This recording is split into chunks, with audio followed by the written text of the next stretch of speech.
Hi, welcome back. It has come to my attention some of you folks have blown up my channel to 1K subs. First of all, very happy. Second of all, are you guys insane? Since the last video I had, before I even posted it, I had 23 subs because I don't post, duh. But the moment I posted it, during a span of a month, you guys just decided, let me just... And then now I have 1.1k subs. That video alone also has around 3k views. Seriously? Damn! Thank you. Especially for those who like and comment. Very proud. Without wasting more time, this video is going to be an analysis on a recent painting of mine with all the tidbits of me explaining my improvements since it's an old version. I'll be covering some notes on fundamentals such as anatomy, color, dynamic stuff, lighting, and a bit of composition perspective. This includes breakdowns using works from pro artists with credits included. We're gonna breeze on by the sketch since it's not that important, but what I will touch on immediately is composition or perspective. I broke it down into a main, secondary, and third focus, but more specifically, let's break into the grounds of perspective. Let's take this work by Ming-Chen Shen as an example. I'm using it since it has the clearest difference between the foreground, middle ground, and background. Similarly, in my work, I also somewhat applied the same logic, although not as well done as Ming-Chen Shen's work. If you notice in their work, there's a clear difference in lighting where the foreground is the darkest and the background is the lightest. Mine is... okay. It's a little bit similar, but not so much. Here's a grayscale to show it off clearer. Another thing to note is their use of room light. In this instance, they used it to outline the main characters, the main focus, while also creating interest for the eyes to wander and look at all the details. Moving on, this next clip is going over pose and anatomy. The draw over I did is actually the revised pose that I did for the present version of this piece. Her old pose was a bit stiff, honestly, and could use some of that Marvel woman pose magic.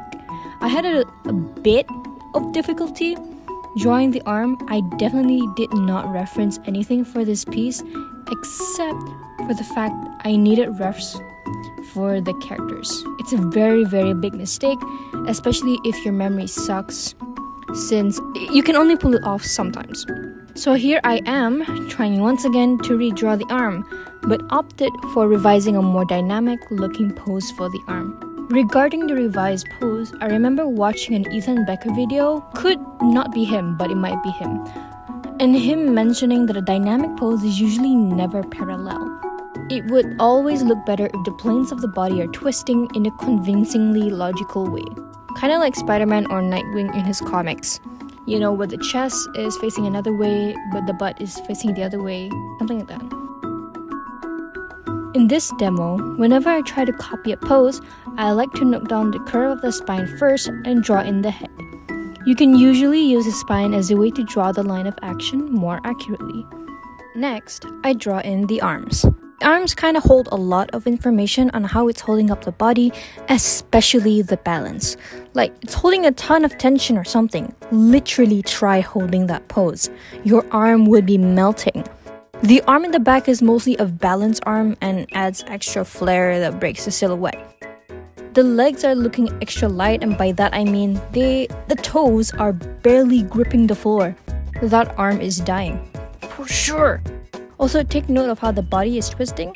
Like I mentioned before, a dynamic pose is one that takes advantage of how much the spine bends and how much the other limbs have to compensate to stabilize it. Okay, so here's the Denji revision. Moment of silence so you can dissect it with me, but I won't say anything.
Here's a workflow tip.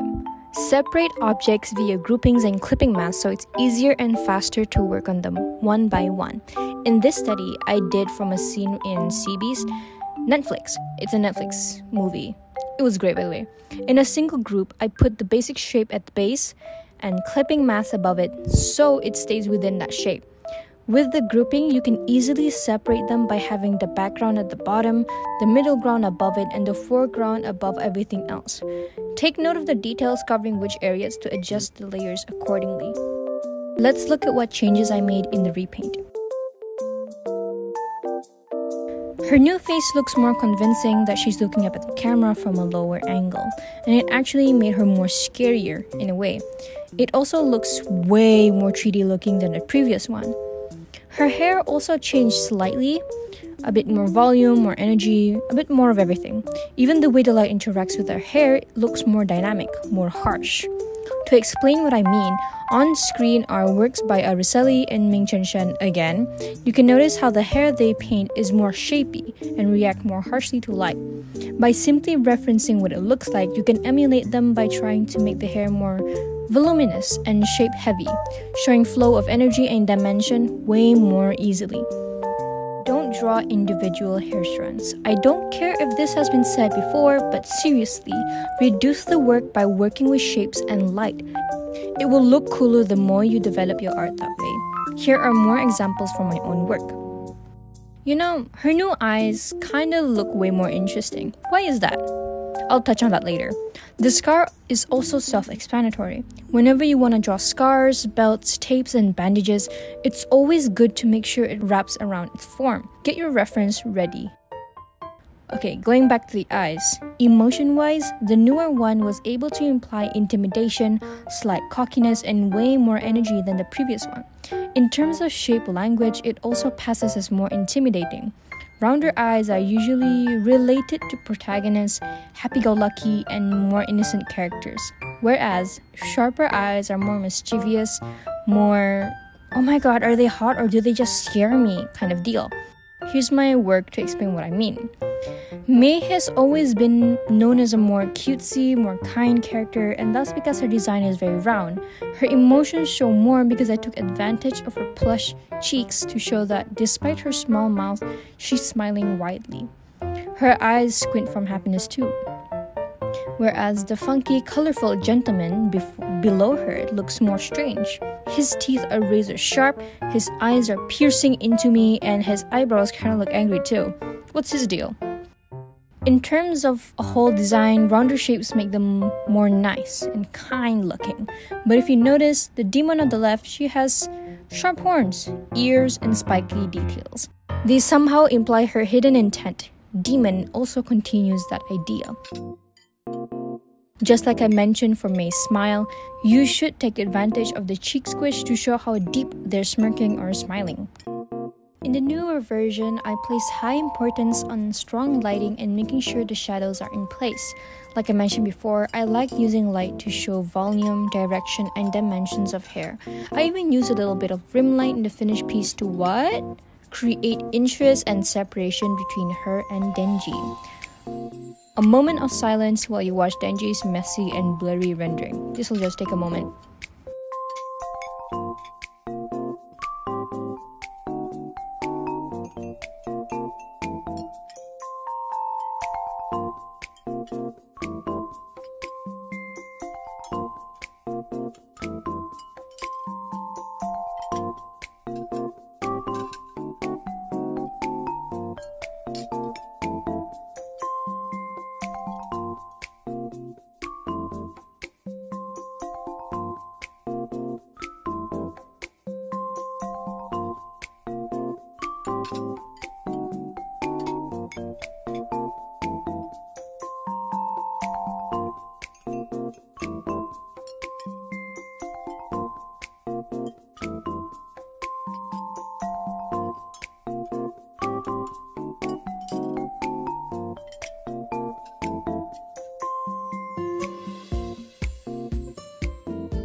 here's all the changes.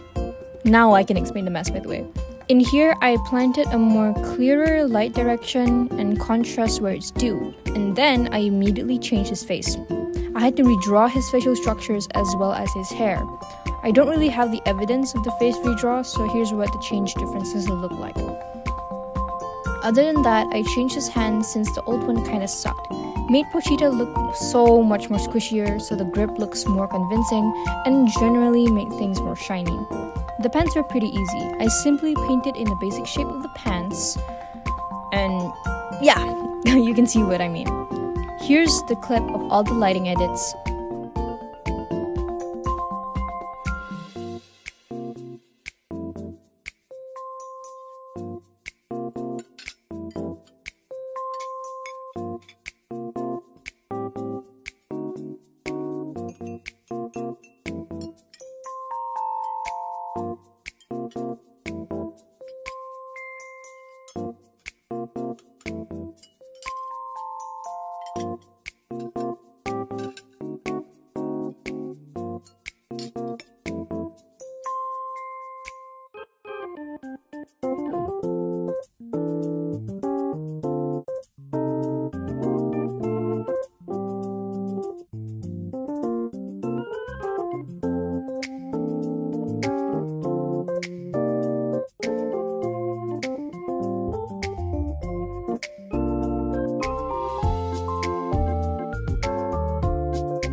Also, while I was making this video, I managed to finish another painting, so here's the speed paint video for you guys. It was honestly so annoying for no reason. 9.5 hours, full of messiness, mistakes stacked on top of each other. In the end, he looked good, but I feel like there's still some things lacking that I can't really name right now. Do keep asking me more questions in the future, and I'll see whether if I can make a video on it, if it's long enough, or just anything in general. I might make videos. I might live stream them in the future when I have the time. Yeah, the end.